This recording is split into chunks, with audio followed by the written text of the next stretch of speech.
importante, la tuberculose. C'est une épidémie, c'est une maladie infectieuse. Alors, la tuberculose, cette épidémie qui atteint 2 milliards d'êtres humains, 2 milliards d'êtres humains sont porteurs du bacille de la tuberculose. Ils ne développent pas tous la maladie, mais un tiers, imaginez, un tiers de la population mondiale est infectée par la tuberculose. Donc, ces 2 milliards ne développent heureusement pas tous la maladie. Seulement 10 millions par an d'êtres humains sont atteints de la tuberculose. Chiffre quand même colossal, 10 millions par an. Et près de 2 millions donc décèdent par an de la tuberculose. Donc, des chiffres pour constater l'ampleur de cette épidémie qui tue, on le voit, bien plus que la Covid-19. Alors la tuberculose, vous pouvez le voir sur cette carte, c'est une maladie qui est ubiquitaire, elle existe sur tout le globe, mais on voit bien qu'elle est, bien que plus sévère, plus l'atteinte d'incidence elle est élevée. On voit bien que les incidences les plus élevées, ce sont l'Asie du Sud-Est et c'est l'Afrique, dans la portion sud surtout. Donc là, pour atteindre, on peut avoir une incidence à plus de 500 atteintes par 500 maladies par 100 000 habitants et par an, donc, ce qui est vraiment très élevé. Et là, on voit bien que c'est la maladie en fait du pauvre, c'est la maladie de la promiscuité. On le voit très bien sur cette carte. Alors la tuberculose, c'est 70% pulmonaire, atteinte pulmonaire, et 30% ce sont les atteintes extra-pulmonaires. La tuberculose, ce n'est pas uniquement que le poumon, on le voit très bien avec ces statistiques, c'est 70% de poumon, certes, la majorité, certainement, mais c'est aussi 30% des atteintes extra-pulmonaires, des autres organes. Alors parmi ces atteintes extra-pulmonaires, l'atteinte digestive, de tout l'appareil digestif, c'est vraiment, c'est pas une atteinte très importante, c'est pas un chiffre important. Là, j'ai mis 1%. Il faut faire attention avec les statistiques. 1%, ce sont en fait des statistiques occidentales. Je n'ai pas trouvé de chiffres pour l'Algérie, le Maghreb. Donc, j'ai mis les chiffres des Occidentaux. Ça représente 1%, ce qui en fait quand même la 6e localisation, la tuberculose, après les tuberculoses pleurale, après la tuberculose ganglionnaire. C'est la 6e localisation, mais 1%, c'est un chiffre qu'il faut prendre avec précaution. Moi, je pense que chez nous, ça représente un peu plus. On en voit quand même souvent ces tuberculoses digestives, donc c'est un chiffre à prendre avec précaution. Alors, responsable de cette épidémie qui fait tant de morts, qui fait tant de dégâts, c'est le bar, ce qu'on appelle le bar. Donc, qu'est-ce que c'est? C'est un germe. En fait, depuis la découverte de pour la découverte de ce germe, le chemin a été vraiment très long, parce que la tuberculose pulmonaire, dans sa forme pulmonaire, a été décrite au 5e siècle. C'est Hippocrate qui a décrit en premier cette tuberculose, qu'il appelait à l'époque phtisie. Les gens ne savaient pas ce que c'était. Et il fallait attendre 1882 pour que M. Robert Koch vienne et prouve l'existence d'un germe responsable. Donc, ce qui en fait une maladie infectieuse, un germe responsable de cette tuberculose qui est le bacille de Koch. Alors, le germe responsable, c'est le plus fréquent. C'est le Mycobacterium tuberculosis, vous voyez sur cette image à droite. Mais aussi, il y a deux autres, le Mycobacterium bovis et avium, qui sont très rares. Mais ils existent. L'avium, c'est pratiquement, on trouve exclusivement dans la tuberculose chez les immunodéprimés, chez les porteurs VIH. Mais le plus fréquent, ça reste le Mycobacterium tuberculosis. Alors, ce bacille de Koch, il a, pourquoi on l'appelle BAC, enfin, c'est l'abréviation de bacille alcoolo-acido-résistant. Alors, premièrement, il est aérobie strict, et puis il a des propriétés. Ces propriétés, c'est surtout cette résistance à l'alcool et à l'acide. Cette résistance qui, à la fin, lui confère à la fin, c'est cette résistance qui lui permet, par exemple, de traverser, de résister, de survivre à l'acidité gastrique et aller atteindre d'autres organes plus bas. je l'ai dit, c'est un germe qui est aérobie strict. Alors, comment le mettre en évidence, ce bacille alcoolo-acido-résistant? Vous avez mis en évidence directe par coloration de Zian-Nixon ou en culture dans un milieu spécial, ce qu'on appelle le milieu de Loeffenstein-Jensen. Alors, comment se fait la contamination? En fait, tout commence par l'inhalation du bar. Ça, je vous donne la tuberculose. Là, on ne parle pas de la tuberculose digestive, on parle de la tuberculose maladie, la tuberculose pulmonaire, etc. Mais pas encore dans la tuberculose digestive. Alors, inhalation du bar, vous avez une tuberculose récente. Alors, 10% vont développer immédiatement la maladie. 90%, il y a arrêt de la prolifération, ce qui explique que ce chiffre de 1/3 de la population qui est infectée, parce que 90% ne développent pas la maladie. Mais il est là, le bar, le bacille, il est là. Alors parmi ces 90%, 10%, ce qu'on appelle la tuberculose latente, donc c'est tuberculose latente, 10% vont développer un jour une tuberculose maladie. Donc, à partir de ce germe qui est là, qui est dormant, donc, va se développer une maladie. Une maladie qui peut être pulmonaire ou extra-pulmonaire. Donc, le germe est là, il est dans les poumons, il n'est pas actif, mais un jour, 10% parmi ces porteurs sains, entre guillemets, vont développer une tuberculose qui peut être pulmonaire ou extra-pulmonaire, ou même les deux. Alors maintenant, on va s'intéresser plus à ce qui nous intéresse aujourd'hui, la tuberculose digestive.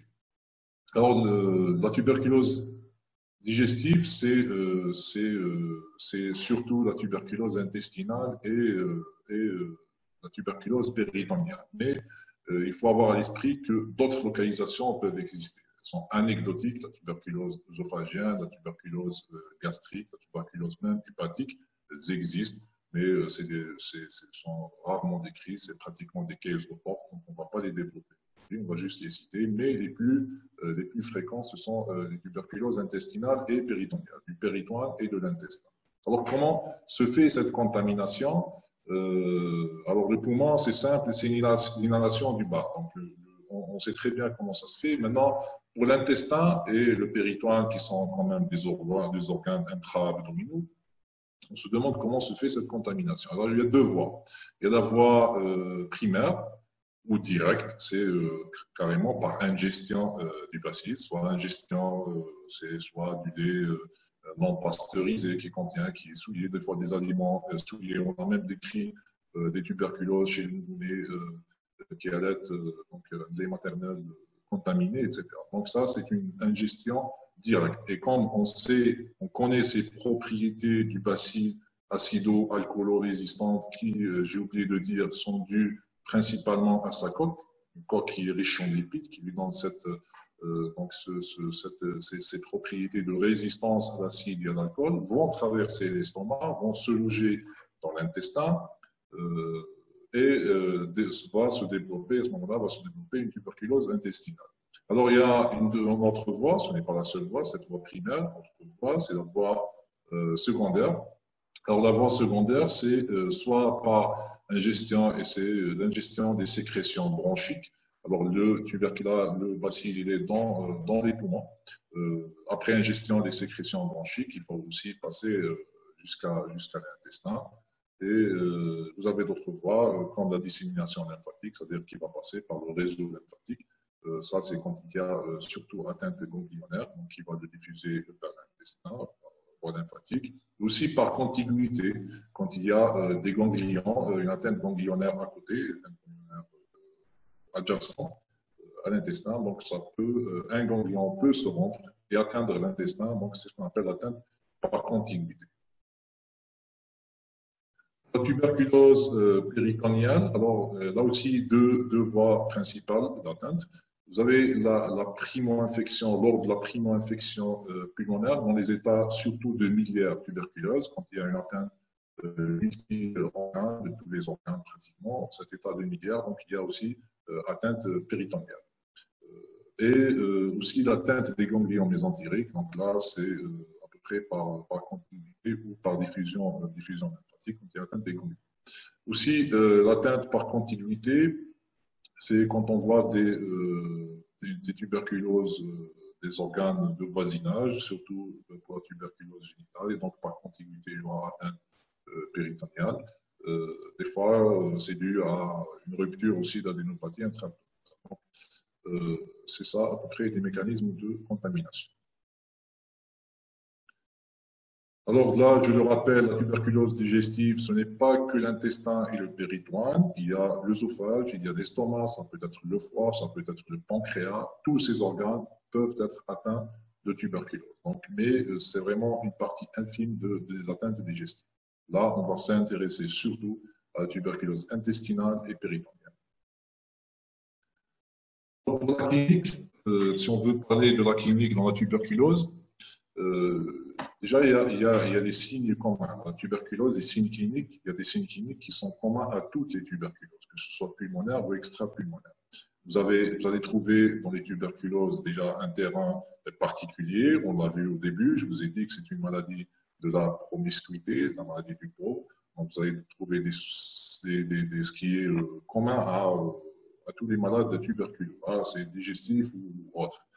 Un terrain particulier de conditions socio-économiques défavorables, une notion de comptage tuberculeux dans le voisinage, c'est-à-dire que vous allez retrouver des malades, que ce soit dans la même famille, dans l'entourage immédiat, qui sont atteints de tuberculose. Rechercher aussi la vaccination, la notion de vaccination, les malades qui ne sont pas vaccinés, qui vont développer cette tuberculose. Donc ça, c'est des choses, l'absence de vaccin, par exemple, c'est des choses qu'on trouve en commun pour toutes les tuberculoses. Pour les tuberculoses extra-pulmonaires, il faut toujours aller rechercher une atteinte pulmonaire associée qui est souvent retrouvée. Donc ça, c'est pour les tuberculoses extra-pulmonaires. Maintenant, il y a des signes qui sont fréquents, ce qu'on appelle les signes d'imprégnation. Dans toutes les tuberculoses, pratiquement, vous allez trouver des signes d'imprégnation tuberculeuse.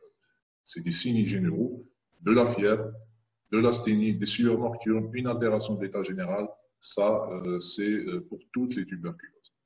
Alors, pour les tuberculoses digestives aussi, que ce soit intestinales ou péritoniales, il y a des signes qu'on va retrouver dans les deux cas, c'est-à-dire qui sont des signes communs. C'est pour ça que j'ai nommé signes cliniques communs. Alors, ces signes, c'est surtout les douleurs abdominales, l'amaigrissement, parce que c'est digestif, qui sont les plus fréquents en plus des signes généraux. Après, chaque tuberculose a ses signes cliniques propres qui vont nous orienter vers l'une ou l'autre. Alors, d'autres signes qui sont moins fréquents, vous pouvez avoir une toux si vous avez une atteinte pulmonaire associée, vous pouvez avoir une diarrhée, surtout dans les tuberculoses idiocécales ou coliques exclusives, mais ça, on va le voir. Mais moi, ce que je veux que vous gardiez à l'esprit, c'est cette notion de comptage tuberculeux, de terrain qui est commune à toutes les tuberculoses. Cette notion de signes généraux qui sont là, qui nous font toujours suspecter une tuberculose, la fièvre, l'asthénie, sûrement. Retenez ça. Après, pour chaque tuberculose, soit péritoniale ou intestinale, on va voir chacune a ses propres signes. On va commencer avec la tuberculose intestinale. Alors, la tuberculose intestinale, j'ai pris comme type de description l'atteinte idiocécale. Pourquoi? C'est l'atteinte la plus fréquente. C'est-à-dire que c'est la situation dans laquelle vous allez vous retrouver le plus souvent, c'est l'atteinte idiocécale. C'est la localisation préférée du bacille. Donc, il va se loger dans l'iléon terminal, il va coloniser et donner une atteinte idiocécale. Cette atteinte idiocécale, elle se présente sous deux formes. Il y a la forme ulcérée et il y a la forme hypertrophique. Alors, certains vont dire trois formes parce qu'ils vont associer ulcéré et hypertrophique. Ça peut exister, mais vous aurez deux lésions, deux types de lésions, les lésions ulcérées et les lésions hypertrophiques. Pourquoi les séparer? Parce qu'en fait, la clinique, les complications et l'atteinte elle-même, ça va dépendre de cette présentation clinique. Comment se présente cette atteinte idiocécale? Parce que, exemple, si elle se présente sous sa forme ulcérée, qui sont généralement des ulcérations uniques, ils peuvent être multiples, elles ont des caractères particuliers, elles sont généralement circonférentielles, elles ne sont pas très creusantes, elles sont superficielles, peu profondes avec des bords qui sont décollés. Alors, si vous avez cette forme ulcérée, la clinique par exemple, vous aurez plus une diarrhée, qu'autre chose. On va voir avec la forme hypertrophique. Mais là, si vous avez une diarrhée, vous êtes un peu orienté, vous savez que c'est une forme plus ulcérée. Les complications aussi, les types de complications que vous allez avoir avec cette forme ulcérée, c'est plus les perforations, c'est plus les fistules qu'autre chose. Et ça, c'est important parce qu'une tuberculose peut se manifester directement par des complications. Vous pouvez avoir un tableau de perforation sur une tuberculose. Et là, c'est la forme ulcérée qui donne plus ce tableau. Alors, la deuxième forme, qui est la forme hypertrophique, hyperplasique, donc il va y avoir formation de masse. Et cette masse peut être importante, on a une volumineuse masse de la fosse iliaque droite. La masse, elle prend la partie terminale du lilian, elle prend la valvule iliocécale et elle prend le séquent. Donc, elle prend tout ce carrefour iliocécal et parfois même ce qui est la graisse mésentérique qui est autour. Donc, elle prend tout ça et vous aurez tout ça sous forme d'une masse. Donc, c'est sa forme hypertrophique. Et cette masse, on peut la palper. Donc, déjà, cliniquement, vous pouvez avoir à la palpation une masse de la fosse iliaque droite. Ça, c'est la deuxième forme de la tuberculose. Et comme cette masse, elle va un peu faire rétracter, déjà, elle va rétracter le séquent, et ceci va raccourcir le côlon et donner un aspect particulier qu'on va voir en endoscopie. On verra, c'est assez évocateur.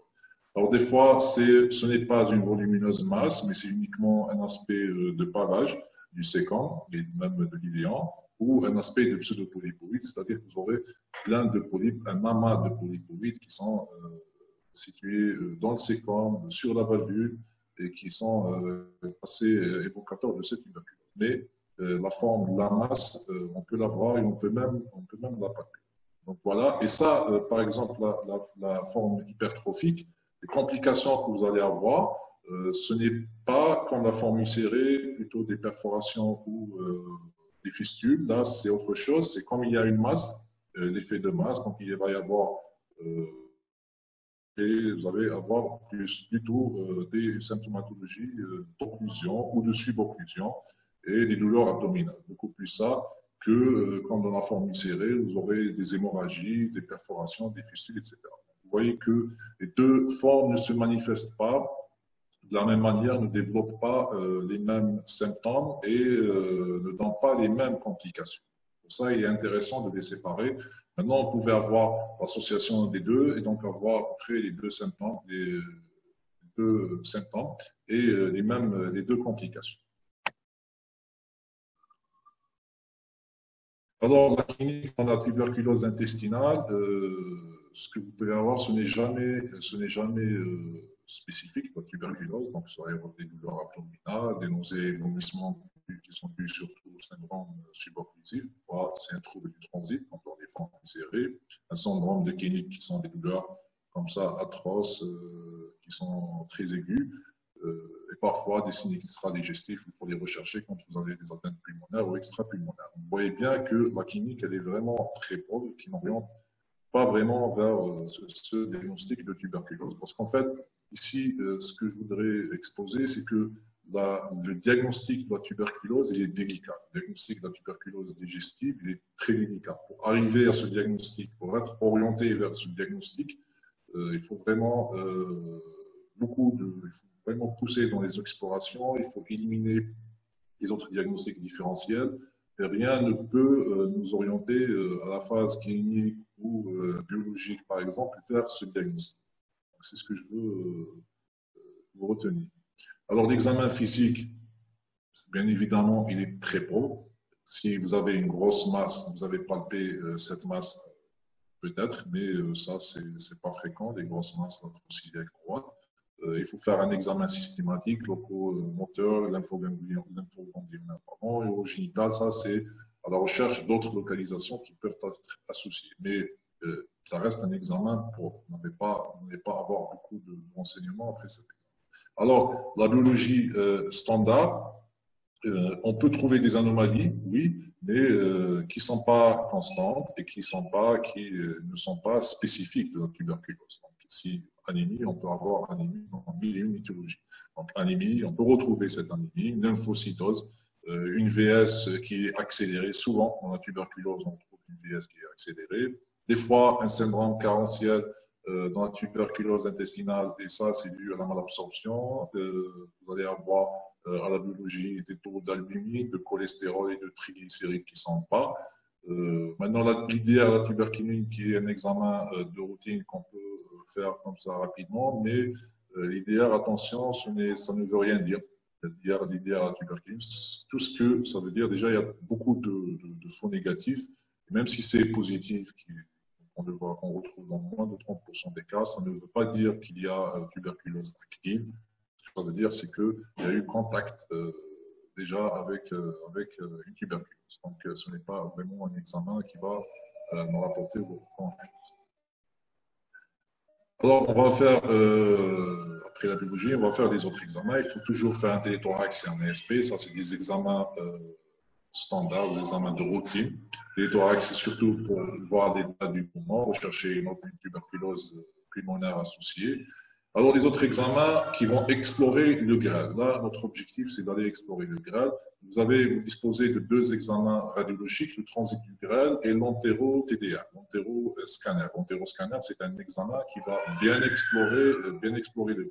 Alors, le transit du GRAL, il peut nous apporter quelques renseignements, mais il est pratiquement abandonné parce que détrôné par la TDM qui nous donne beaucoup plus d'informations, qui est bien plus intéressante. Mais si vous faites un transit, il peut mettre les ulcérations.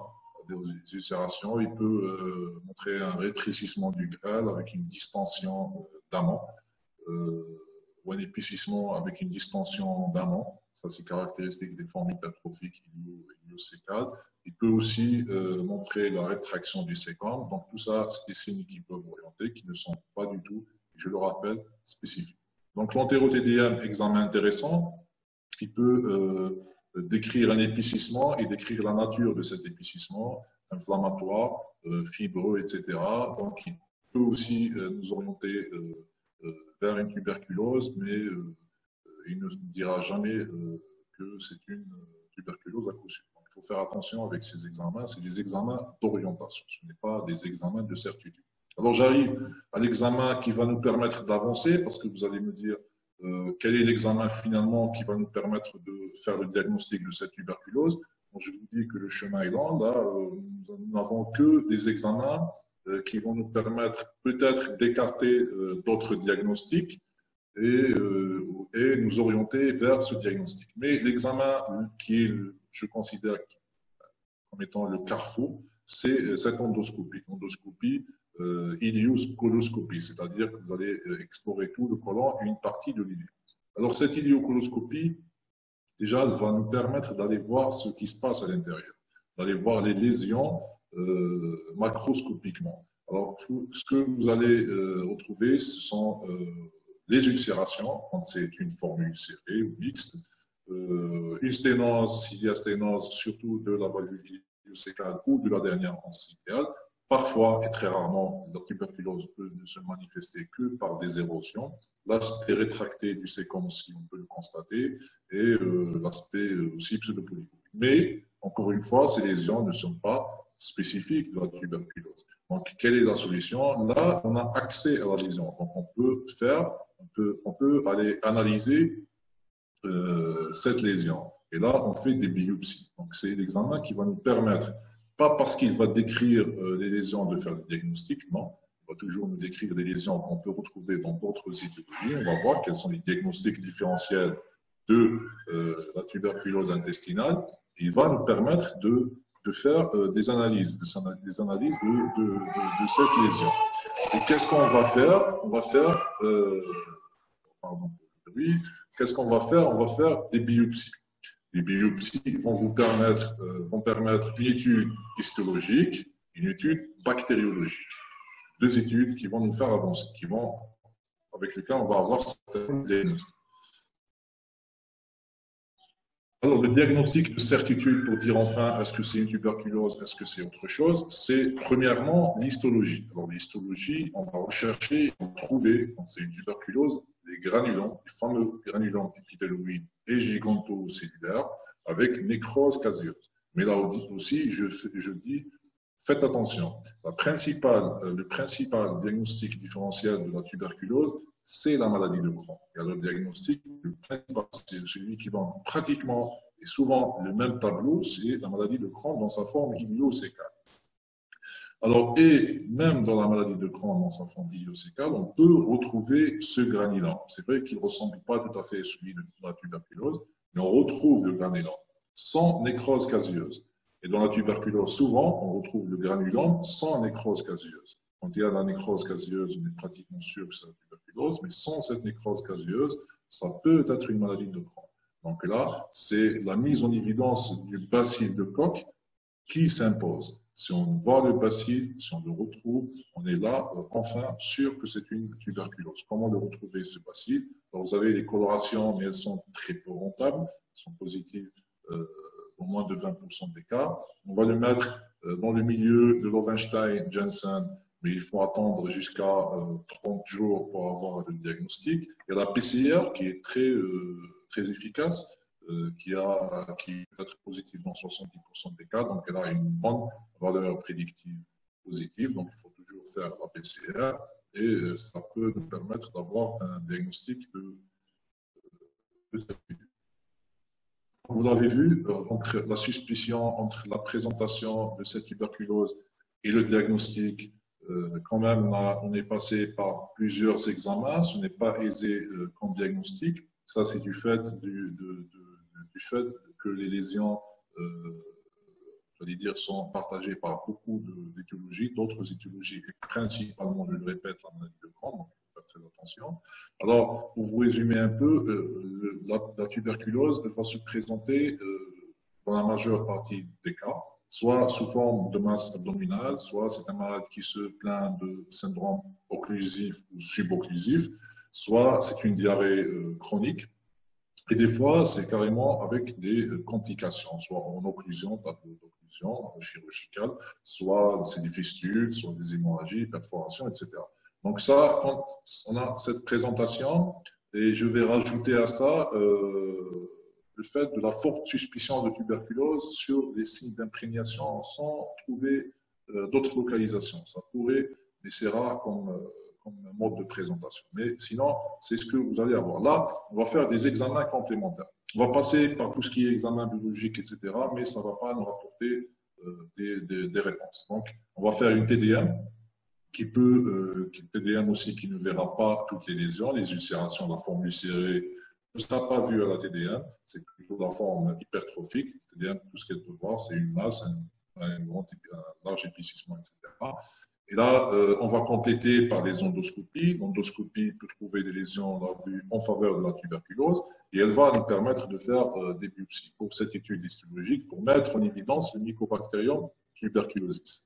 Alors, j'ai mis rarement une laparoscopie parce qu'on a vraiment très rarement recours à une laparotomie pour aller faire le diagnostic. Ça ne se fait plus. Donc, c'est généralement à l'étape de l'endoscopie, les biopsies, et puis on a soit une histologie en faveur, soit une mise en évidence du Mycobacterium tuberculosis. Donc, tout ça, ça va nous permettre, par exemple, d'éliminer quelques diagnostics différentiels, comme le cancer colique, qui peut avoir les mêmes aspects, surtout dans les formes hypertrophiques. La maladie de Crohn, le principal diagnostic différentiel, donc on va mettre en évidence le PK, et ça, c'est définitivement en faveur de la tuberculose.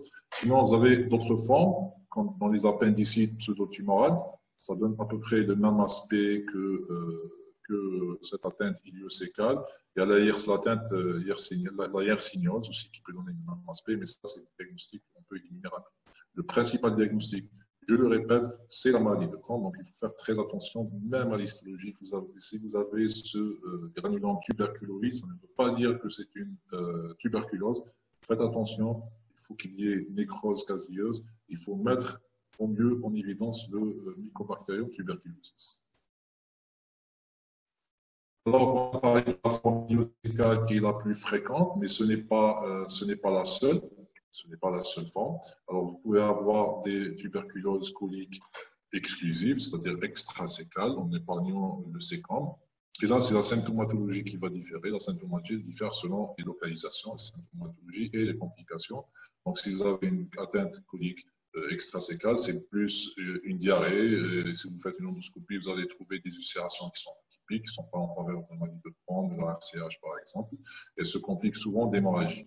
Alors, dans les atteintes du grêle isolé, alors là, c'est généralement de larges ulcérations du grêle. Donc, il y a atteinte de la muqueuse du grêle, donc on connaît le rôle dans l'absorption. Et vous allez avoir un syndrome de malabsorption, donc un syndrome de malabsorption, et souvent des fistules dues à l'atteinte du grêle. Donc, parce que généralement, l'atteinte du grêle, ce sont les formes ulcérées.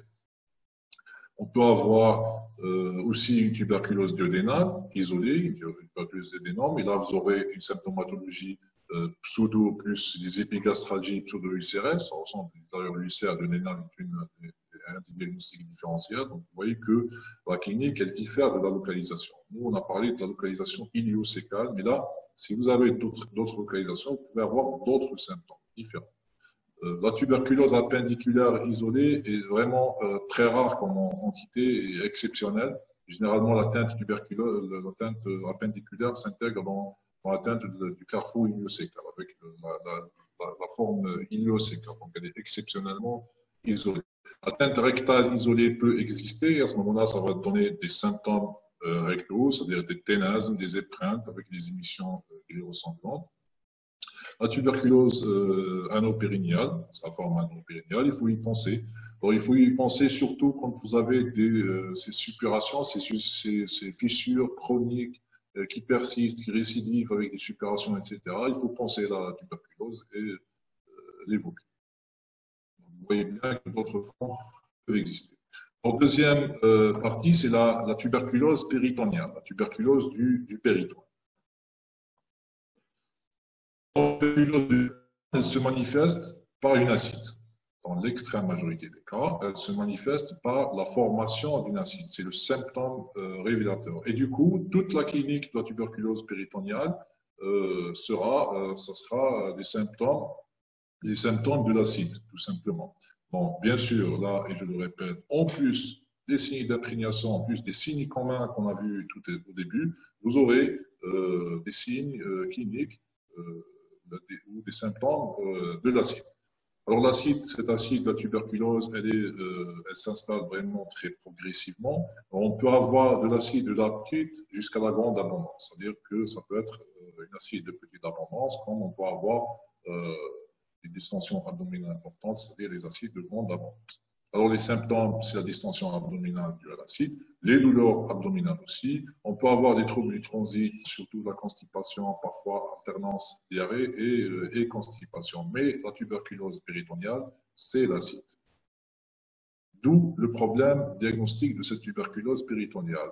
Vous avez une acide, on le sait, il y a toute une panoplie d'étiologies qui peuvent donner une acide. Alors comment on va faire la part des choses? Comment on va arriver à ce diagnostic? Comment on va dire que cet acide est dû à la tuberculose péritoniale? Alors, ce n'est pas du tout facile. En fait, j'ai séparé en trois étapes. Quand vous avez une acide, vous allez l'explorer. Cet acide, vous avez peut-être des signes d'imprégnation qui vont vous faire douter sur la tuberculose, mais vous n'êtes pas sûr. Alors, avant, il y a l'étape clé qui est l'analyse de cet acide. Allez analyser l'acide. C'est ce qui va vous permettre de vraiment avancer dans votre diagnostic. Mais il y a deux étapes, avant et après. Après, c'est dans le cas où l'analyse de cet acide ne va pas être contributive. Il y a des choses à faire après l'analyse. Et avant, en fait, c'est tous les examens, ce sont tous les signes qui vont premièrement, vous orienter, vous faire suspecter une acide due à la tuberculose péritoniale, et deuxièmement, qui vont éliminer les autres causes de tuberculose péritoniale. Donc, il y a trois étapes. On peut ne pas aller forcément vers la troisième étape, mais les deux premières étapes, sont obligatoires. Pour le diagnostic, on va faire bien sûr tout ce qui est bilan sanguin standard. Et là aussi, on trouve des lésions, mais qui ne sont pas constantes et qui ne sont pas spécifiques. Anémie, lymphocytose, thrombocytose, une VS accélérée qu'on retrouve dans toutes les tuberculoses et toutes les pathologies inflammatoires. On va faire la tuberculine et là aussi, il y a beaucoup de fonds négatifs, la sensibilité des médiocres. Et on commence à faire des examens complémentaires. L'échographie est l'examen le plus accessible. va objectiver l'acide. Il peut voir certaines lésions, un épaississement du péritoine, des nodules péritonéaux, la présence d'adhérence. Les adhérences, alors c'est dans la cavité péritonéale, ce sont des formations fibreuses, c'est comme des parois à l'intérieur du péritoine qui vont, si vous séparez la cavité péritonéale en plusieurs loges, c'est ce qu'on appelle des adhérences. Alors aussi, l'échographie peut voir des adénopathies profondes, mais là, l'échographie risque de ne pas donner toutes ces informations, et même si elle donne toutes ces informations, aucune n'est spécifique de la tuberculose. Et donc, qu'est-ce qu'on fait? On va vers la TDM, examen qui peut nous apporter beaucoup d'informations. La TDM, premièrement, elle va éliminer un processus néoplasique ailleurs, c'est-à-dire, si vous voulez, éliminer une carcinose péritonéale. C'est-à-dire que cet acide n'est pas dû à une carcinose péritonéale. Aussi, éliminer peut-être une cirrhose, donc il y a beaucoup d'étiologies, ça vous verrez dans le cours de l'acide, qu'on peut éliminer grâce à la TDM. Et elle peut nous donner des signes qui peuvent être en faveur de la tuberculose péritonéale. Je dis bien en faveur, mais pas spécifique. Alors, il y a la densité, la TDM permet de mesurer, si vous voulez, la densité. Une densité élevée entre 25 et 45 UH, c'est des densités qui sont plus en faveur de la tuberculose qu'autre chose, mais ce n'est pas spécifique. Alors, les adénopathies qu'on peut retrouver dans la TDM sont des adénopathies qui ont certaines caractéristiques. Elles sont à centre hypodense, avec un pourtour hyperdense, peut-être aussi calcifié. Ça aussi, c'est des adénopathies qu'on retrouve dans la tuberculose. Alors, on peut retrouver un épaississement du mésentère, de l'épiplan, mais on ne peut pas savoir si c'est un épaississement tuberculeux ou si inflammatoire, c'est-à-dire, ou néoplasique, etc. On ne peut pas le savoir. Alors, on peut aussi retrouver un aspect d'épaississement uniforme et régulier du péritoine. Alors, quand il y a cet aspect d'épaississement qui est régulier, uniforme, c'est plus en faveur de la tuberculose. Dans les autres pathologies, notamment néoplasiques, il n'est pas régulier, il n'est pas uniforme. Donc là, c'est un critère en faveur de la tuberculose. Alors là, on a toujours notre diagnostic, et là, il est impératif d'aller analyser cet acide pour avoir plus d'informations. Donc, c'est l'analyse diagnostique, c'est l'analyse du liquide d'acide.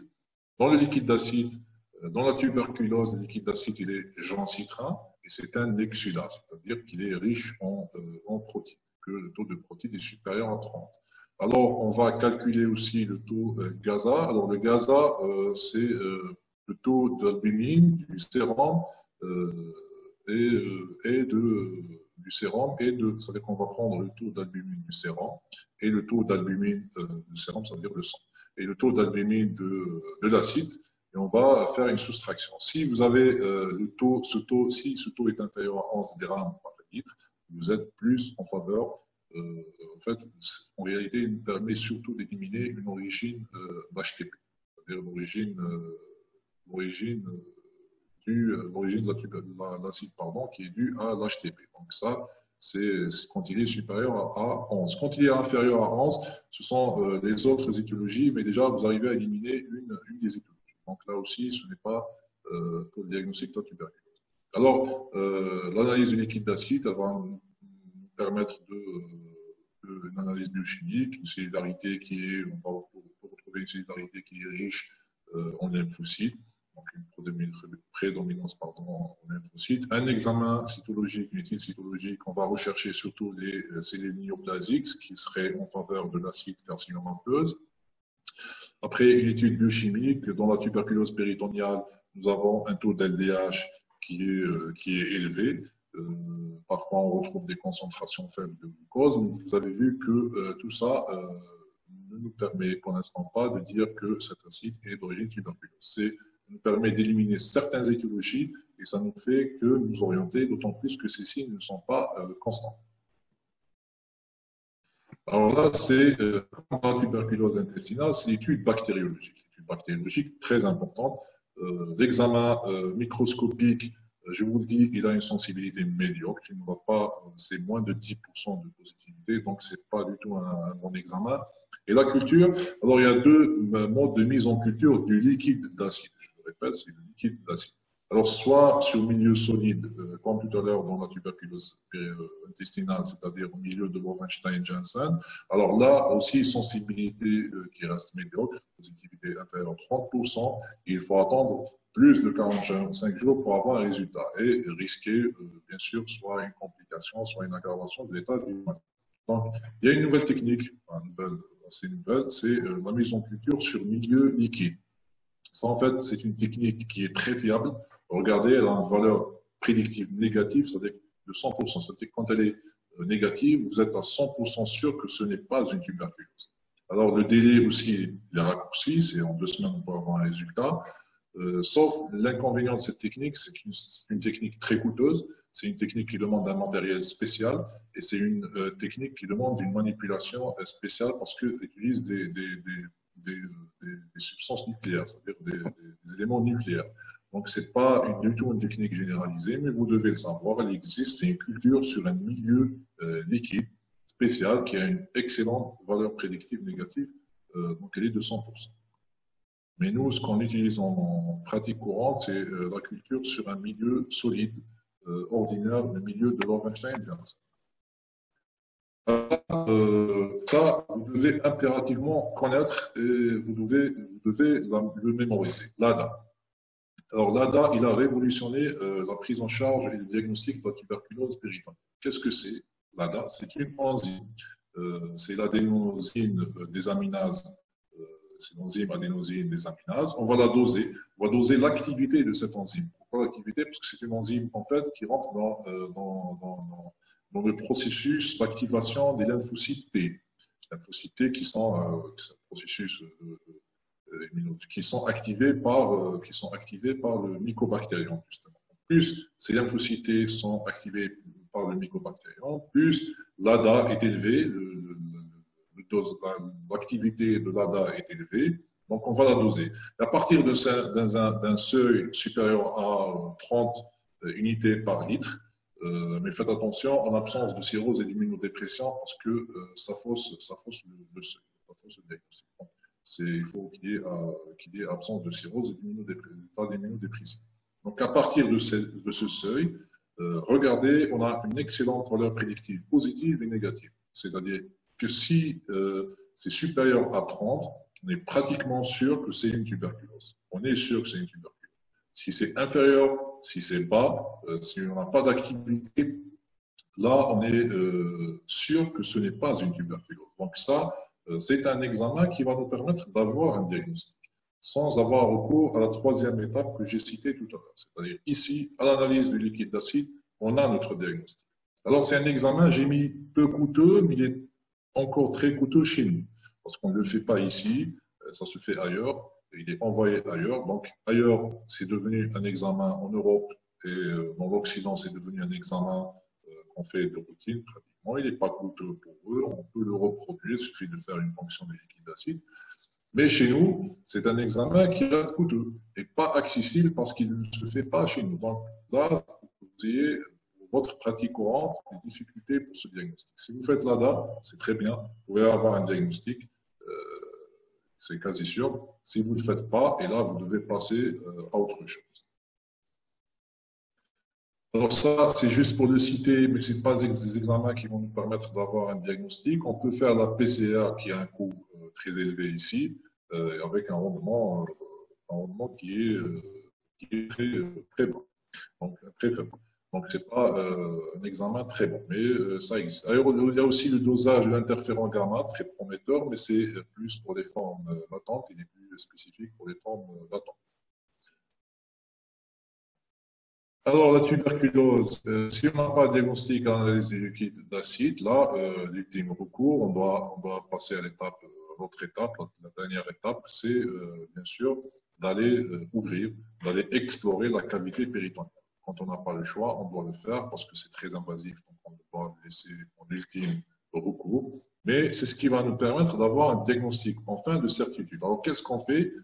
Une des deux. Soit on fait une laparoscopie, soit on fait une laparotomie. Quelle est la différence entre les deux? Laparoscopie, c'est endoscopique. Je vais vous montrer des images tout à l'heure, vous allez comprendre qu'est-ce que c'est. C'est un examen endoscopique qui va nous permettre, premièrement, d'aller explorer la cavité péritoniale et donc de voir cet aspect macroscopique de tuberculose. Et deuxièmement, de pouvoir faire des biopsies pour avoir une histologie et une microbiologie. Donc, il faut privilégier, bien sûr, la laparoscopie, c'est moins invasif que la chirurgie. Malgré que la chirurgie se fait aussi sous cilioscopie, mais nous, on privilégie la laparoscopie. Alors, qu'est-ce que vous allez avoir à la laparoscopie? Macroscopiquement, ce sont ces granulations blanchâtres. Ce sont des granulations blanchâtres qui sont typiques de tuberculose. Si vous les trouvez, vous êtes quasiment sûr que c'est une tuberculose. C'est un aspect typique, spécifique de tuberculose. Qu'est-ce que c'est? C'est des granulations qui sont, ça ressemble à des grains de couscous, c'est ce qu'on appelle d'ailleurs des granulations grains de couscous. Donc, dès qu'on les voit, on est sûr que c'est une tuberculose. D'ailleurs, on entame juste après, on se permet d'entamer le traitement sans avoir les résultats des biopsies. Alors, on va aussi des fois retrouver des adhérences qui sont aussi en faveur de la tuberculose, mais l'aspect le plus typique, ce sont ces granulations blanchâtres qui sont minimes, hein, c'est de petites granulations, c'est comme des grains de couscous, et donc c'est l'aspect le plus typique. Alors, ça va nous permettre de faire des biopsies à la recherche de ce granulome caséifié de la tuberculose. Ensuite, c'est soit par coloration de ZL, soit après mise en culture, en espérant des résultats positifs. Il y a des formes cliniques de la tuberculose péritoniale. La forme acidique, comme on vient de le voir, c'est l'acide de moyenne, grande abondance, avec quelques adhérences et granulations en grains de couscous. Ça, c'est la forme typique. C'est comme dans l'intestin, la tuberculose intestinale, la forme ilio-CK. Mais il y a d'autres formes. Vous avez par exemple cette forme fibro-caséeuse, où là, vous avez trouvé des lésions avec un empattement profond, c'est une forme qui diffuse dans toute la cavité péritoniale. Il y a beaucoup de gâteaux péritoniaux. Les gâteaux péritoniaux, ce sont comme ça des masses, des agglutinations dans la cavité péritoniale. Ces adhérences, ces gâteaux péritoniaux vont faire que l'acide sera cloisonné, c'est-à-dire qu'elle ne sera pas comme dans l'acide qu'on voit diffuse comme ça. Non, c'est des acides cloisonnés. Il y a beaucoup de difficultés avec ces acides cloisonnés. Déjà, faire la ponction d'acide, c'est pas simple. Et puis, aussi pour la laparoscopie, si on arrive à la laparoscopie, ce n'est pas du tout une mince affaire. C'est très compliqué de faire la laparoscopie et des fois, c'est impossible de la faire. Et quand on l'a fait, il y a beaucoup de risques de complications, de perforations, etc. On risque de perforer. Alors, la deuxième forme, c'est les formes fibro-adhésives, où là, vous n'avez pas d'acide. La cavité péritoniale est sèche, il n'y a pas d'acide. Il y a plutôt beaucoup de fibrose.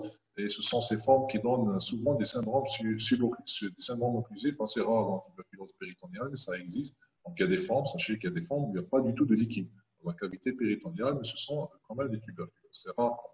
Alors, il y a des formes qui sont complètement asymptomatiques, aucun symptôme. Il y a des formes aussi pseudonéoplasiques, ce qu'on voit surtout chez le sujet âgé. Alors, on arrive au chapitre 4. Vous avez vu que avant de parler de la tuberculose digestive, on avait parlé de tout ce qui est mode de contamination, plutôt les signes cliniques communs, qui sont communs à toutes les tuberculoses, etc. Ensuite, on avait parlé spécifiquement de la tuberculose péritoniale et intestinale. Et là, pour le traitement, c'est aussi le même traitement que pour les autres formes de tuberculose. C'est le même schéma thérapeutique. Donc, avec peut-être certaines particularités pour les tuberculoses digestives, je vais vous dire ce que c'est. Alors, pour le traitement et à l'étape avant traitement, il faut faire une bonne évaluation, l'évaluation de l'état du malade. Déjà, faire les bilans hépatiques et rénales. Ça, c'est parce que le traitement de la tuberculose, vous savez, il est hépato- et néphrotoxique. Donc, toujours faire le bilan hépatique et rénal. Et puis, évaluer l'état nutritionnel du malade.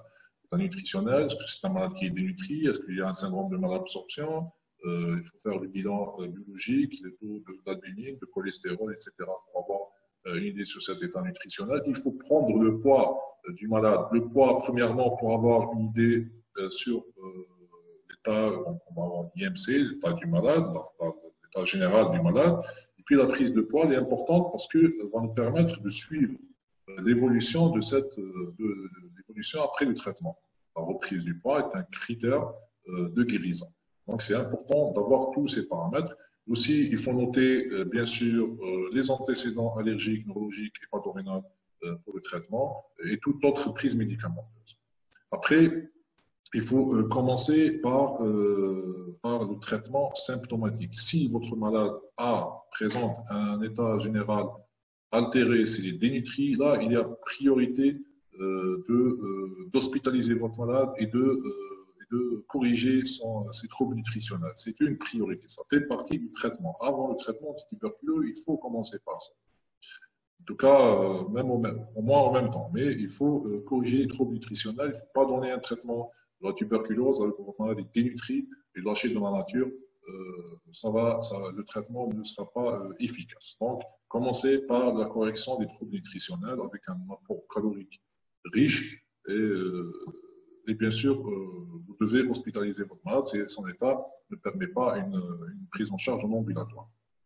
Après, si le malade se présente avec des complications, c'est bien évidemment clair qu'il faut commencer par traiter ces complications. Ce sont des urgences. Si c'est une occlusion, c'est une urgence. On ne va pas s'amuser à donner un traitement antituberculeux chez un malade qui aussi est tuberculeux, mais qui est en état d'occlusion. Il faut aller lever cette occlusion. Si c'est une perforation aussi en péritonite, donc il faut faire attention. Il faut traiter les complications et donner le traitement antituberculeux après.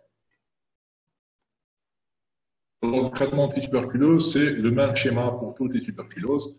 Vous avez dû voir ça auparavant. C'est le même schéma. C'est le schéma 2 mois d'RHZ et 4 mois d'RH. Donc, c'est selon le poids. Ça va de 2 comprimés jusqu'à 5 comprimés quand le poids est plus de 71 kg. Donc, ça, il n'y a rien à dire là-dessus. Juste que, après les traitements, bien sûr, il faut surveiller le traitement. On ne va pas donner le traitement malade et le marcher dans la nature. Non. Il faut surveiller. Un paramètre très important, c'est le poids. C'est le poids qui va nous permettre un peu d'apprécier cette réponse au traitement, parce qu'on ne peut pas le faire autrement. On ne peut pas la voir. On ne peut pas voir s'il y a une masse, par exemple, intestinale, s'il y a une masse, s'il y a une tuberculose intestinale, c'est en forme hypertrophique, une masse, on ne va pas s'amuser à faire une fibro chaque mois pour aller voir si cette masse a régressé ou si les lésions endoscopiques ont régressé. Donc, ce n'est pas comme ça qu'on va suivre l'évolution. C'est plutôt par certains paramètres qui sont le poids, qui sont aussi la disparition des signes généraux, la fièvre, l'asthénie, les sueurs nocturnes, etc. La disparition de ces signes est un bon signe d'évolution, de bonne évolution. Alors, dans la tuberculose péritoniale, par exemple, il y a l'acide, la diminution de l'acide et la disparition de l'acide, c'est une bonne réponse. D'ailleurs, la disparition de l'assèchement total de l'acide signe la guérison. C'est le signe de la guérison. On peut la surveiller soit cliniquement, soit à l'aide d'une échographie abdominale. La diarrhée aussi, surtout dans la tuberculose intestinale, c'est aussi un facteur de surveillance, la disparition de la diarrhée. Après, vous aurez progressivement la normalisation des paramètres, des paramètres biologiques et radio-endoscopiques, et ça progressivement. Alors des fois, il y a une résistance comme dans toutes les tuberculoses, et là, il faut passer vers le traitement de deuxième ligne, mais ça devient une prise en charge, si vous voulez, spécialisée. Même nous, gastro, quand on a ce genre de résistance, on en va vers des gens qui sont plus spécialisés pour gérer ce genre de résistance. Alors, un cas particulier, je voulais vous parler de la cirrhose, par exemple, ce qui nous concerne, parce qu'il y a beaucoup de cas particuliers dans le traitement, les insuffisances rénales, etc. Nous, gastroentérologues, ce qu'on voit, on est souvent confronté à cette situation, l'existence de la cirrhose, et là, il faut modifier le schéma thérapeutique, il faut le modifier. On ne donne par exemple pas de pyrazinamide qui est hépatotoxique, qui ont réduit jusqu'à la demi-dose des doses de la posologie de l'isoniazide et de la rifampicine, par exemple. Et ceci, c'est une situation qui va nécessiter donc une surveillance plus rapprochée du bilan hépatique parce que le traitement, il est hépatotoxique. Donc, il faut faire attention. C'est vrai que le traitement, le schéma, il est très simple, il est facile à donner, mais n'empêche que même la surveillance, il y a beaucoup de paramètres pour surveiller, n'empêche que il y a des situations particulières auxquelles il faut être très attentif pour ne pas, altérer l'état du malade, pour ne pas compliquer l'état du malade. Alors, je vais vous montrer quelques images. Et si vous avez des questions, vous pouvez d'ores et déjà les poser. Des images endoscopiques surtout. Vous pouvez voir ici, par exemple, la forme ici à gauche de votre écran. Ça, c'est la forme hypertrophique de la tuberculose dans sa localisation iliocécale. Vous voyez ici un aspect hypertrophique. Voilà, ce que vous voyez ici, c'est ça. Puis là, là aussi, c'est la forme hypertrophique ulcérée. Donc, c'est les deux, avec une atteinte de la valvule iliocécale et du sécant qui est complètement rétracté ici. Là, c'est la tuberculose dans sa forme colique, dans sa forme colique isolée. Ce qu'on trouve, ce sont ces ulcérations. Vous pouvez voir ici, voilà, les ulcérations qui sont atypiques. Hein. On n'a pas l'habitude de voir ce genre d'ulcération comme ça dans la maladie de Crohn, par exemple, dans la RCH, où ils sont plus organisés. Là, c'est deux ulcérations des fois isolées et qui devront nous faire suspecter le diagnostic de tuberculose.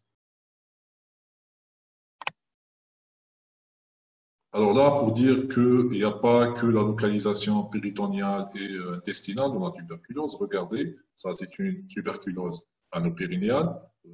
Voilà, c'est des ulcérations larges de périnée avec souvent une suppuration qui est récidive, etc. Il faut aller biopsier, suspecter une tuberculose. Là, c'est une forme très rare, exceptionnelle, la forme œsophagienne. Et vous voyez, voilà, donc ça, c'est on est au niveau du bas œsophage. Et vous voyez que la muqueuse, elle est hypertrophique, il y a même un aspect pseudo-polypoïde. Ça, c'est la tuberculose œsophagienne, elle existe aussi. Là, je voulais vous montrer la laparoscopie. La laparoscopie, voilà, vous pouvez voir ici, en fait, c'est très simple. L'équipement est simple, vous avez un vidéo-endoscope. Et puis, ce qu'on fait, en fait, c'est on y a accès par deux ouvertures, deux trous. On crée en premier ce qu'on appelle un pneumo-péritoine, c'est-à-dire on va injecter de l'air dans la cavité péritoniale et ça va nous permettre de séparer, surtout quand l'acide n'est pas très important, de séparer les deux feuilles de la cavité péritoniale. Puis on va introduire, comme ici, à l'aide d'une deuxième ouverture, parce qu'une fois l'air mis dans la cavité péritoniale, on a plus d'assurance, on peut introduire un trocar, et puis à l'intérieur, on glisse un endoscope, et puis on a les images ici de la cavité péritoniale. Ce qu'on va voir, par exemple, pour la tuberculose, c'est tout simplement ça. Vous avez ici le liquide d'acide, et là, l'aspect dont je vous ai parlé, l'aspect de grains de couscous, on peut le voir ici, ici, là. Ce sont ceux-là, les adhérences, voilà, et voilà. Ça, c'est des adhérences. Et ça, c'est l'aspect en grains de couscous. On récupère même des fois le liquide d'acide pour analyse, même lors de la laparoscopie, on refait l'analyse du liquide d'acide. Et là, vous avez ces adhérences. Là, c'est la forme carrément fibro-adhésive. Il n'y a pas d'acide ici, dans cette forme. Je voulais vous montrer le responsable de tout ça. Voilà, ce sont des colonies de BK. Après 15 jours, 20 jours, 30 jours, voilà, ce sont des colonies du BK. C'est juste pour montrer ce bâtiment de coque. Enfin, ce que je vais vous dire, c'est que l'Algérie, la tuberculose en Algérie, elle existe beaucoup, donc il faut y penser. Il faut y penser dans pratiquement toutes les situations. Si vous avez surtout les signes d'imprégnation, toujours poser la notion du comptage tuberculeux dans l'entourage, du vaccin, etc. Et penser à la tuberculose, il ne faut jamais oublier la tuberculose, et spécialement la tuberculose digestive, parce qu'elle existe. Malgré que c'est une rare localisation, mais elle existe. Donc les deux premières localisations, c'est au niveau du carrefour idiocécal et au niveau du péritoine. C'est les plus fréquentes, ça on l'a déjà dit. Il faut toujours aussi, quand vous avez une localisation digestive, il faut impérativement rechercher une localisation pulmonaire accessible, associée, et même une autre localisation extra-pulmonaire, donc toujours les rechercher.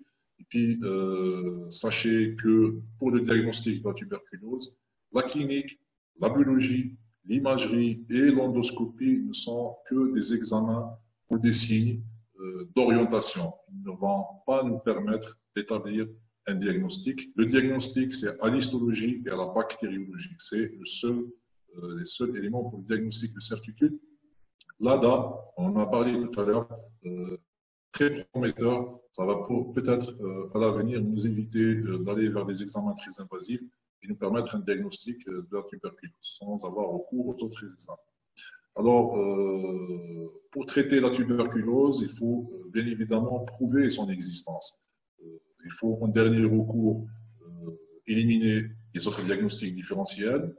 Si vous n'avez pas, bien sûr, de diagnostic, si vous n'avez pas de moyen de diagnostic, vous pouvez, tout en éliminant les autres diagnostics différentiels, faire un traitement d'épreuve. Vous pouvez entamer un traitement antituberculeux, mais ça, c'est vraiment en dernier recours, et voir, c'est ce qu'on appelle un traitement d'épreuve, et évaluer à 1 mois, à 2 mois, 2 mois spécialement, c'est-à-dire 2 mois, c'est l'étape, pour voir est-ce que c'est un traitement, est-ce qu'il y a réponse à un traitement ou pas, et ce qu'on appelle le traitement d'épreuve, mais ça, c'est vraiment en dernier recours. Enfin, la tuberculose, on l'a dit au début, c'est la maladie du pauvre. Donc, peut-être, pour lutter contre la tuberculose, il faut faire la prévention primaire. À côté du vaccin, c'est l'amélioration des conditions socio-économiques et ça va permettre de lutter contre cette infection qui fait beaucoup de dégâts dans le monde. Et je vous remercie.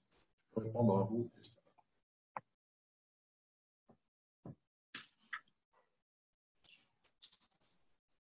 Merci beaucoup, Dr Bitkoul, pour cette excellente présentation. Je vous remercie, Dr. Je t'ai bien suivi. Hein. Ah, tu as seulement des... Pardon? C'était agréable. Ah, merci, merci. C'est ta compagnie qui est agréable.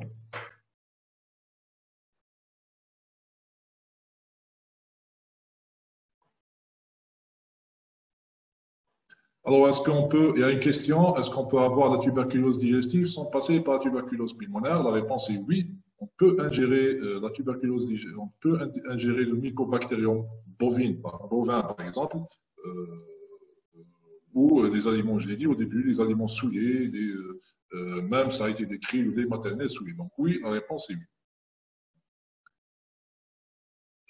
Bilan antituberculeux avec perturbation du bilan hépatique, j'ai donné la réponse. Perturbation du bilan hépatique, c'est la même conduite que par rapport à la cirrhose. C'est-à-dire, on va éliminer le pyrazinamide, on va réduire les doses de l'isoniazide et la rifampicine.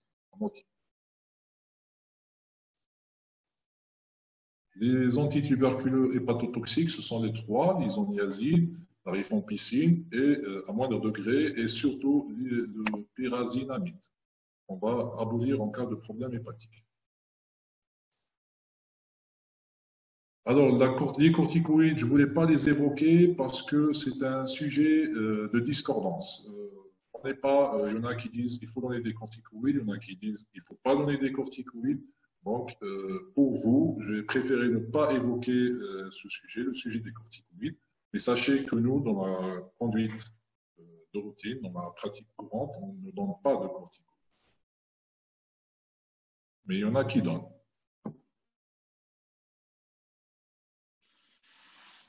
On te dit, est-ce que tu peux avoir un téléthorax normal? Donc, il y a une confusion chez certains entre tuberculose pulmonaire et tuberculose intestinale. Oui, on peut avoir un téléthorax. Avoir une tuberculose digestive ne veut forcément pas dire tuberculose pulmonaire associée. C'est-à-dire que on peut avoir une tuberculose digestive sans tuberculose pulmonaire et donc un téléthorax normal. Faites attention, tuberculose digestive ne veut pas dire tuberculose pulmonaire. L'association peut exister, mais pas forcément. Est-ce que l'acide, si le patient est gêné, quand on le ponctionne, est-ce que ça ne risque pas ça régénère après ponction? Alors la ponction. Quand on fait une ponction évacuatrice. Si on a le diagnostic de tuberculose, si le patient est très gêné, si cette gêne peut donner des tableaux de dyspnée, etc. Quand c'est des acides de très grande abondance, on va attendre que les traitements fassent diminuer cet acide. Donc, on peut évacuer. Ne pas faire des évacuations trop importantes. On peut évacuer juste pour soulager le malade, le temps que le traitement antituberculeux donne des résultats. Et je vous le dis, il peut donner des résultats très rapidement, au bout d'un mois.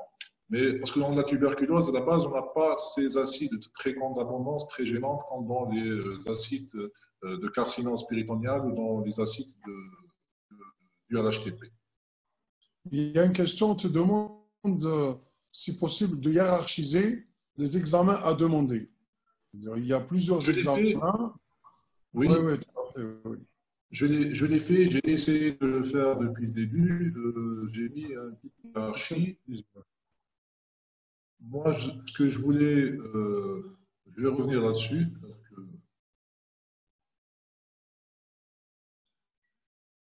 Par exemple, pour la tuberculose péritoniale, j'ai fait exprès de séparer ça en 3 étapes.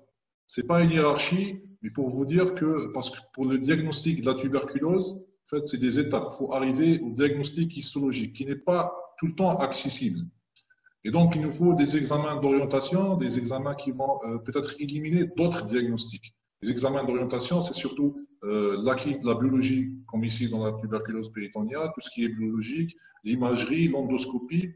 Il n'y a pas un examen à faire avant l'autre. Il faut faire la biologie standard, il faut faire une imagerie, une TDM, qui va non seulement peut-être orienter vers la tuberculose, mais aussi éliminer les autres étiologies. J'ai parlé des étiologies néoplasiques, etc. Et après, il faut faire l'endoscopie, aussi pour éliminer d'autres étiologies, notamment néoplasiques. Après ça, là, on peut aller vers l'analyse, enfin, on va la faire, l'analyse de l'acide. En même temps, après, il n'y a pas une hiérarchie. C'est des examens, ils sont tous à faire, on doit les faire. C'est un faisceau d'arguments, si vous voulez, parce que tout simplement, il est très difficile de prouver une tuberculose. Ça reste très difficile dans la tuberculose péritoniale. Souvent, on a recours à cette 3e étape parce que analyse d'acide, ça ne donne pas des résultats et puis on va vers l'après-analyse, c'est-à-dire cette laparotomie ou laparoscopie exploratrice et avoir enfin le diagnostic. C'est pour ça, comme c'est un examen invasif, on ne va pas y aller directement. On va commencer par les autres examens, mais il n'y a pas un examen à faire avant d'autres. Mais sinon, je dirais clinique, déjà, biologie, et puis faire l'imagerie, la TDM, l'endoscopie, il faut la faire, la ponction d'acide en même temps avec études microbiologiques et biochimiques. Après, laisser, en dernier recours, cette analyse, cette laparotomie. Par exemple, la tuberculose péritoniale, là, en fait, il y a différents modes de présentation. Et en fonction, on va aller vers les examens complémentaires. Ce qu'on va faire sûrement, c'est une TDM. La TDM peut être contributive s'il y a masse, s'il y a ce syndrome de masse du carphoïde sécal. Et là, on va faire la coloscopie. On doit faire la coloscopie parce que ça va nous permettre de faire les biopsies, mais on fait la TDM avant. Ça nous donne beaucoup de renseignements. Donc, on les fait les deux. On ne va pas faire une laparotomie explorative d'emblée. Et là, on peut avoir notre diagnostic. Donc, vous voyez bien qu'il n'y a pas une vraie hiérarchie. Il y a un faisceau d'arguments, il y a des examens à faire en même temps pour éviter peut-être d'aller vers des examens encore plus invasifs. J'espère que j'ai répondu à la question, je ne sais pas. Ouais. Est-ce que c'est toujours à Inadjaman quand j'étais résident? Ça remonte assez loin. Jeune assistant, enfin, un petit peu plus jeune que toi, ça fait 20 ans déjà. On faisait des laparoscopies. Enfin, on faisait ça couramment. Hein. Là, j'en fais plus. Je sais à Inadja que vous en faites. Moi, j'ai trouvé que ça se fait en principe dans un bloc et j'ai arrêté, ça fait très longtemps. Mais ça règle des problèmes parce que c'est un examen assez simple, certes invasif, mais on a notre réponse. Et ce n'est pas comme la pneumo, on doit avoir le BK. Sur un faisceau d'arguments, on peut déjà débuter le traitement comme tu l'as si bien précisé. Exactement. Nous, on fait toujours à la paroi et nageant, on en fait régulièrement. Ça règle beaucoup de problèmes pour les malades. On ne le fait pas au bloc opératoire, on le fait en salle d'endoscopie avec certaines prédispositions, mais certaines dispositions, pardon, mais on a très peu de complications sur une grande série de malades, vraiment très peu de complications, si ce n'est un ou deux. Donc, c'est un examen qui règle beaucoup de problèmes, qui en cause pas beaucoup. Donc, on y a recours régulièrement à INAJA. Maintenant, pour le traitement, on l'entame immédiatement après avoir observé ce que j'avais donné tout à l'heure, c'est-à-dire l'aspect de grains de couscous, etc. On commence immédiatement le traitement, on peut le faire en attendant les résultats. Et dans pratiquement 100% des cas, si on a ces adhérences typiques, ces grains de couscous, ces granulations blanchâtres, dans pratiquement 100% des cas, les résultats étaient en faveur d'une tuberculose. En tout cas, je sais pas les vidéos, dommage. Je vais essayer, si tu permets, de faire passer une vidéo pour voir ce que ça donne. Oui. Mais bon, je sais pas pourquoi. Le partage d'écran. Tu as fini avec les plaques, Mitko? J'ai fini. Arrête le partage d'écran, mais reste avec moi. Ok. Je vais essayer de partager l'écran. Parce que là, on s'est planté. Par contre, j'ai plusieurs cas cliniques. On s'est planté entre tuberculose et maladie de Crohn. Hein, Ah oui, oui, j'avais insisté à chaque fois que faites attention, c'est les mêmes tableaux. Je l'ai répété. Je l'ai répété à maintes reprises. Maladie de Crohn et tuberculose, il faut faire très attention. On se plante souvent. Dans la tuberculose intestinale, bien sûr. Mais le problème, je ne sais pas si je peux le passer, j'ai un cas clinique vivant. Tu vas voir les lésions. Enfin, j'ai de l'icono sur le plan intestinal, j'ai beaucoup de vidéos. Et c'est un malade qui a été mis parce que le challenge, c'est que dans la maladie de Crohn, quand on a des lésions sévères, on met sous immunosuppresseur, on met sous corticoïdes et immunosuppresseurs, ce qui risque de faire flamber la tuberculose. À l'inverse, au cours d'une maladie de Crohn, il y a plusieurs cas qui ont été décrits. Le traitement antituberculeux, lorsqu'on met un traitement antituberculeux, il peut y avoir des améliorations. Et on va, tiens, on est dans le bon chemin. C'est pour vous dire, il a insisté plusieurs fois, il a raison. C'est le suivi longitudinal du patient. Il faut rester vigilant. Et là, je n'ai pas pu partager l'écran. Tu dois dire mode quitter. Oui. Arrêter. Je dois arrêter. Oui. Voilà. Tu es avec moi là. Oui. Mais je ne sais pas, est-ce que ça va passer? Je ne sais pas pourquoi. Le seul point négatif, c'est que les vidéos ne passent pas. Là, vous ne voyez pas la vidéo. Hein? Si, on la voit. C'est bon. Mais est-ce que ça défile en photo ou en vidéo? C'est des images. Tu vois, c'est impressionnant comme truc. Hein? Ouais, ça, c'est un malade que j'ai eu. En termes, vous voyez ici la valve iliocécale qui est béante, le sécom ici qui est rétracté. Il y a beaucoup de nodules. Les ulcérations sont plutôt transversales, alors que dans la maladie de Crohn, c'est longitudinal. Et vous voyez que c'est des lésions sévères. En fait, toutes ces lésions, c'est un patient qui a été pris pendant des mois pour maladie de Crohn. On a mis des corticoïdes, on a mis des immunosuppresseurs, et vous voyez que c'est catastrophique. C'est catastrophique comme lésion. Hein.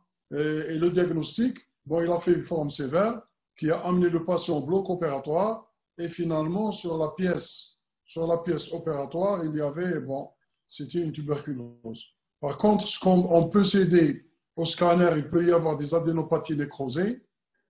Et parfois, ça reste difficile. Hein. Ça reste hyper difficile. C'est le diagnostic de la tuberculose. Ouais. Et surtout, on n'a pas tous ces examens que tu avais cités. Ouais. On se contentait de l'examen direct et de la culture. Comme tu l'as si bien dit, la culture, on doit attendre beaucoup de temps.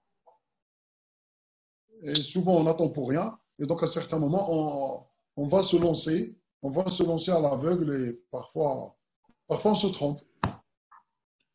Je voulais, Rayada, ils auront, pour les étudiants, je vais t'envoyer une version Word pour le polycopier plus détaillé de tout ce qu'on vient de dire.